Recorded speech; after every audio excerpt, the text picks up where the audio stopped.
Então, gente, a gente vai falar desse livro aqui pela segunda vez, O Papel do Corpo no Corpo do Ator. No primeiro vídeo a gente fala de Stanislavski e a sua revolução. Aquilo que Stanislavski propõe para o teatro é uma revolução que as pessoas encaram assim como a Revolução Copernicana foi para a ciência. Por quê? Porque antes de Stanislavski, o ator ele não tinha o protagonismo da cena. Era toda aquela indumentária. Gente, se vazar algum barulhinho aqui, é porque tem muita gente aleatória no Rio. Tu vim aqui gravar nesse lugar legal e porque eu curto aqui. Enfim, vamos dar continuidade. Mas então, se vazar música, se vazar pessoas falando aleatoriamente, vocês sabem que é coisas que eu não tenho controle. É a mesma coisa quando alguém atrapalha a nossa peça. A gente tá ali em cena e alguém começa a atender um telefone no meio da nossa peça. Vocês estão ligados, né? Então, essa revolução, que eles vão até dizer então que a revolução teatral de Stanislavski é a mesma que a revolução copernicana para o teatro, é por quê? Porque o ator então ganha esse protagonismo. Antes de Stanislavski, como eu falei, todas as coisas, aquela indumentária cênica tem o seu protagonismo, e a partir de Stanislavski é proposta então a arte do ator desenvolvida. Eu já dei aquele panorama de Stanislavski e aqui vai ser mais uma vez um panorama de alguns nomes do teatro que são muito importantes, que nos afetam até hoje, tá? Mas como deixa eu afirmar novamente, é só um panorama, você vai ter que buscar fundo cada um desses nomes. Então o primeiro nome que a gente vai falar é de Meyerhold. Ele trabalhou diretamente com Stanislavski. Então ele nasceu em 1894 e faleceu em 1940. Ele foi diretor, ator e grande homem do teatro russo. Estudou na Escola de Arte Dramática de Nemirovich-Danchenko e fez parte do Teatro de Artes de Moscou como ator e trabalhou com Stanislavski. Então ele foi ator de Stanislavski. Então aquilo que ele aprendeu com Stanislavski, ele foi lá e criou o seu próprio estúdio, onde ele desenvolve então a biomecânica dos ritos. Ele vai estudar de fato os monges tibetanos, que eles são conhecidos pela fonte da juventude, mas não que de fato exista uma fonte física onde verte a água que nos rejuvenesce, mas eles vão entender que são 35 movimentos que fazem trazer uma melhor saúde para os órgãos internos e para o seu corpo, e isso então caracteriza uma fonte de juventude, onde você tem uma maior longevidade. Então ele vai estudar esses movimentos dos ritos tibetanos e ele vai aplicar então na biomecânica. A biomecânica nada mais é que essa ideia do movimento do dia a dia.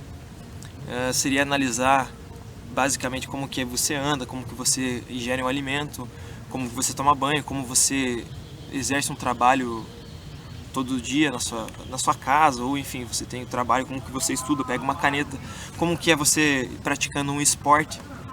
Então tudo isso vai causar um registro no seu corpo, e isso, se você estudar isso, vai mudar a sua atuação. Por isso que ele o que vai influenciar ele vai dizer que o ator ele tem que dançar, cantar, praticar atletismo ligeiro, esgrima, recomendava-se a prática do tênis, do lançamento de disco e velejar, e trabalhava-se com a comédia dell'arte. Primeiramente, deixa eu só fazer um parênteses da comédia dell'arte. A comédia dell'arte se inicia na Itália como comédia italiana e depois se transforma em comédia do improviso, e fica muito conhecida para nós como comédia dell'arte na França, quando tem então uma grande cresce muito esse estilo de atuação, tá bem? Então, se você quer saber talvez um registro prático assim do que é comédia dell'arte, Chaves. Se você assistir Chaves, você vai ver que é aplicado diretamente à comédia dell'arte, tá bem? Então eu já vou ler aqui para que a gente vá direto ao ponto. Eu anotei algumas coisas sobre Meyerhold. Então, para Meyerhold, o movimento cênico é o mais importante dos elementos da cena. Então, a partir de todos esses registros, onde você vai... Essa ideia não é simplesmente para que você tenha um corpo definido, não. É para que você tenha registros. Então, toda essa ideia desse trabalho físico... Deixa eu colocar aqui. Desse trabalho físico de luta, de esgrima, de dança, de canto, de comédia dell'arte, isso vai trazer um repertório para você. Isso vai alargar as suas possibilidades. Eu sou um antes de praticar essas coisas, sou um depois, o meu corpo. Então, por quê? Porque ele também vai trabalhar com o reflexo. Então aqui, Meyerhold acreditava que o ator deveria ser preparado de tal forma que toda a sua natureza pudesse responder aos reflexos. Responder aos reflexos significa reproduzir, com auxílio do movimento e do sentimento e da palavra, uma situação proposta do exterior. Então, numa troca de cena, eu estou analisando, eu estou ali vivo em cena, analisando com quem eu estou trocando cena, aquilo que ele está me dando a forma com que ele passa uma palavra, o sentimento que ele passa, aquilo tem que causar em mim, e instintivamente, com o reflexo daquilo tem que ser instantâneo, eu já responder aquilo que está sendo proposto. Então toda essa ideia de trabalho antes de entrar em cena é registro para que você reproduza com exatidão aquilo que é proposto em cena. Falando de reflexo, eu estava assistindo a final da Champions League e o Manuel Neuer, o goleiro do Bayern, fez uma... Deixa eu mudar de posição. A idade, hein, gente? Vai doendo o joelhinho. O Manuel Neuer fez uma defesa incrível. O Mbappé saiu na cara do gol, ele estava impedido, mas ele saiu na cara do gol, o pai bateu e o Manuel Neuer saiu atacando a bola. E aí todo mundo ficou, nossa, né, falou muito da defesa de Manuel Neuer. Depois disso apareceu como que é o treino do Manuel Neuer. São lançadas várias bolas assim repetidas de uma velocidade absurda e ele tem que responder aquilo com reflexo. Então é treino, exaustão. Tudo aquilo que ele trabalha de fato no treino surge efeito no campo. Da mesma maneira, então, o Meyerhold vai entender que toda essa biomecânica, esse registro que a gente tem no treino vai refletir na sua atuação na hora que você estiver em cena.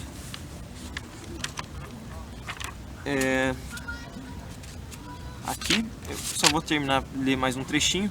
O corpo do ator é afinado para agir e reagir ininterruptamente aos mais variados estímulos, ocupa o espaço do palco e age sobre o espectador, contando com uma arte desenvolvida por meio do treino intenso e rigoroso. Então, mais uma vez eu reafirmo, essa ideia da autopenetração, do autoconhecimento, isso vai trazer em você registros os quais vão refletir diretamente na sua atuação. Isso é só um pequeno panorama de Meyerhold, gente, você vai ter que se aprofundar muito mais, mas eu já vou dar sequência a partir, então, depois de Meyerhold, a gente vai falar agora de Anthony Artaud. Artaud foi um francês, vou ler aqui. Ele nasceu em 1896 e faleceu em 1948. Foi escritor, ator e poeta e diretor do teatro francês. Escreveu uma série de manifestos, os quais estão reunidos em seu livro O Teatro e Seu Duplo. Anthony Artaud ele vai ser diretamente influenciado pelas tragédias gregas, mas não pela ótica aristotélica, onde Aristóteles, em sua poética, ele diz que o teatro tem começo, meio e fim. O teatro é feito de homem para homem, então existe a ideia da retórica. Olha, pulou ali um peixe. A ideia da retórica e também ele vai determinar a trajetória do herói. Mas não, Artaud ele vai olhar para as dionisíacas, que são os teatros ritualísticos feitos até antes mesmo de Aristóteles. Então a ideia, eles faziam um teatro em adoração a Dionísio. Quem é Dionísio? Para os gregos era o deus do teatro, o deus do vinho, o deus da fertilidade. Então era um teatro extremamente visceral, onde Artaud percebia a quebra da hegemonia da palavra. Não era necessariamente apenas a palavra, a retórica, mas ele percebia que a vocalização, vozes, sons, a dança, o movimento cênico, tudo aquilo visceral, aquilo de forma até ritualística, aquilo tinha um peso tão grande quanto a palavra propriamente dita. Então, o ator desejado por Artaud não pode se deixar governar por suas emoções, pretende com tal domínio técnico corpóreo técnico do corpo e da voz que se torne capaz de emitir o signo exato no momento oportuno. Então, gente, mais uma vez você vai perceber que é um repertório que antecede a atuação. Não é simplesmente eu vou entrar ali e vou ver que vai dar, não, eu entendi o texto. Não, é entender a si mesmo, a autopenetração, o conhecimento de si, das suas possibilidades, das suas incapacidades também, e trabalhar isso. Ser sincero consigo mesmo e procurar melhorar. A gente vai ver aqui no Brasil uma referência clara do Teatro da Crueldade em Zé Celso. Ele tem o Teatro Oficina, pesquisa esse nome, Teatro Oficina, que tem em São Paulo. Então esse teatro de Zé Celso, ele é diretamente influenciado por Artaud. Então é um teatro ritualístico, ainda hoje existe isso, essa ideia de um teatro transcendente, um teatro que tem uma ligação além do material, então uma ligação com o imaterial, tá bem? Vamos dar sequência aqui. O ator aliás, aqui, um pouquinho antes. Tem de se reconhecer no ator uma espécie de musculatura afetiva que corresponde às localizações físicas dos sentimentos. O ator é encarado por Artaud como um atleta da alma. As emoções são para o ator o mesmo que os músculos para o atleta. Deve-se saber usá-las, tomando consciência do seu mundo afetivo. Então você entende que para um atleta de alto desempenho, de alta performance, ele trabalha muito o seu corpo. Então, se é para agilidade, ele vai trabalhar com exercícios que trazem a agilidade. Se é para força, explosão, enfim, para cada atleta existe um treino específico para cada desempenho do seu corpo. E ele vai entender, então, o ator ele tem que treinar sua alma, as sensações e o sentimento de conhecê-las da mesma maneira que um atleta trabalha exaustivamente o seu corpo. Não é tatu, tá? Tô só coçando o nariz. Então você vai perceber mais uma vez essa ideia da autopenetração, do autoconhecimento. Perdi a anotação aqui. É um pouquinho antes, aqui. Então, eu vou ler só a parte final aqui para vocês. Assim sendo, quando Artaud pensa num espetáculo que se dirija diretamente de um organismo do ator para ele, a outro corpo, outro organismo, que é o espectador, coloca-se a necessidade de uma linguagem física ampliada, criada e executada com rigor e precisão. Mais uma vez, então, para que tenha rigor e exatidão, é necessário um treino que antecede a isso. Não é simplesmente entrar em cena, mas é todo um estudo de si. É todo um conhecimento. Assim como você estuda o texto, você vai estudar o seu corpo. Tá bem? Então isso aqui também, mais uma vez, é só um pequeno panorama do Teatro da Crueldade de Artaud. Você vai ter que conhecer melhor ele. E agora a gente vai falar por último de Grotowski. Então, Jerzy Grotowski nasceu em 1933 e faleceu em 1999. Nascido em 1933, foi diretor e fundador do Teatro Laboratório, na Polônia, e criador do Teatro Pobre. Teatro Pobre, a ideia... primeiro vou falar do Teatro Pobre. Essa ideia do Teatro Pobre não é a questão monetária, mas sim com tirar todos os elementos cênicos que não são de importância. Então o ator com Grotowski, ele vai ganhar de fato esse protagonismo onde começa a ser proposto por Stanislavski, onde o ator ele vai ter que trabalhar muito bem o seu corpo, porque ele não vai ter muita ajuda daquilo que não é necessário. Não é que ele tem que ser só um ator vestido de preto numa caixa cênica preta vazia. Mas, por exemplo, eu tô com esse livro na mão, e se para esse vídeo esse livro não fosse necessário, ele só fosse só para deixar bonitinho, então ele fala, não, tira isso aí, não precisa. Você não precisa dessa beleza desse livro, entre aspas. Mas sim, se ele é necessário para que eu leia ele aqui no vídeo, então ele é necessário, então tá, então ele permanece. Então a ideia é de tirar tudo aquilo que não é necessário. Então o trabalho do ator ele vai ser muito bem analisado, não vai ter nada que vai suprir a sua atuação. Se a atuação for boa, prende o público. Se a atuação for ruim, o público já não vai ser preso. Então eu já vou ler aqui. Para Grotowski, a arte do ator necessita de uma exploração metódica, calcada sobre o princípio fundamental da unidade psicológica. O aluno, consciente de seus recursos corporais, deve aprender a pensar e a falar com o corpo inteiro, e é por meio dele que sua imaginação se desenvolve, e a partir do momento em que se possa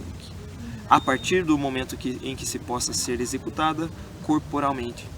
Então, porque Grotowski entende que não é mais também como Artaud, a hegemonia da palavra, como Meyerhold, a biomecânica, Grotowski vai entender que então esse teatro físico, o teu corpo, ele tem que comunicar. Não é somente a minha palavra que tem que comunicar, o meu corpo tem que estar comunicando juntamente com tudo. Tudo que eu estou propondo para vocês, o meu corpo tem que comunicar, tem que estar inteiramente ligado a isso. Deixa eu tirar essas marcações antes que ela caia.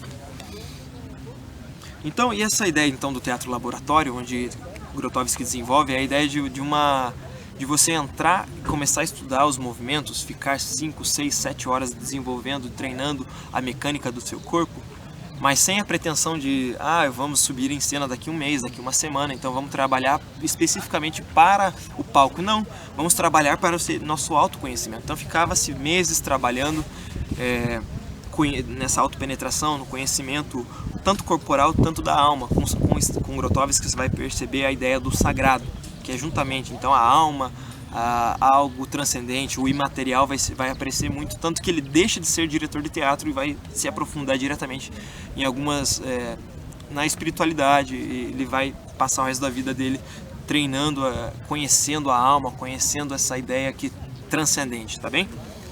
Mas voltando aqui para o teatro dele, No teatro pobre, o ator trabalha na criação de uma máscara facial fixada por sua musculatura. Essa expressão permanece por longo tempo, toda a peça, entre aspas, causando uma despersonalização da personagem que possam a ser estereótipos da espécie. Sendo assim, enquanto todo o corpo se move de acordo com uma circunstância, a máscara permanece estática, numa expressão de desespero, de sofrimento ou de indiferença. O ator multiplica-se numa espécie de ser híbrido, representando o seu papel poliformicamente. Então você já pensou? O teu corpo está comunicando algo, sabe? Você está sendo expressivo em cenas, está vivendo a cena de fato ali, e sua máscara facial, seu rosto permanece com um sentimento. O teu corpo pode estar super fazendo um movimento rápido, mas teu rosto permanece naquela ideia de sofrimento que você estipula desde o início da peça e você mantém. Gente, isso é muito trabalho. Eu nunca pensei, imagina você ter a ideia, você está pensando, manter o rosto de uma forma e seu corpo continuar comunicando de outra forma. Isso exige um trabalho muito grande, sabe, para que você tenha essa performance, gente. Então por isso que ele ficava 5, 6, 7 horas, 8 horas dentro do estúdio trabalhando o corpo, para que você tenha total domínio. Você entende então que essa performance não cai de paraquedas. Aqui, outra coisa que ele vai falar: o cansaço físico é um aspecto levantado. Ele parece ajudar o ator a quebrar a resistência da mente e acaba por levar o ator a representar com mais autenticidade. Eu tive ano passado lá em São Paulo, fiquei uma semana trabalhando, conhecendo esse teatro físico, e gente, a exaustão, o cansaço, chega uma hora que você fala: meu Deus, para de exigir de mim. Você acha que eu subo vocês nas aulas, você não sabe quanto eu sofri. Só que depois, você percebe que você estava se limitando em coisas que você é capaz de superar. A nossa mente é muito louca, ela vai sempre dizer: pare, chega, já tá bom, já cansou. Mas tá, quando você vence isso, você tá então, você tá já chegando num nível excelente de quebrar essa ideia de que você está preso no corpo. Mas eu vou terminar aqui só para a gente complementar. Desde os primeiros exercícios, como os anteriormente citados, faz-se necessário um intérprete que vá aprendendo a criar signos corporais, pois é fundamental que comece rapidamente a falar com o corpo todo. Então, gente, vamos ter um corpo que fala, sempre com essa exaustão, com esse autoconhecimento, com essa autopenetração. Só assim a gente vai ter uma atuação orgânica e verdadeira. Gente, isso é só um pequeno panorama dos grandes nomes do teatro, qual a gente ainda influencia diretamente a nossa arte. Então, claro que você vai ter que se aperfeiçoar muito mais, conhecer a fundo cada nome que eu citei, mas eu fico feliz em poder compartilhar um pouquinho daquilo que eu tenho aprendido, e ainda mais num lugar tão legalzão como esse. Valeu, gente, um beijão, espero que gostem da aula.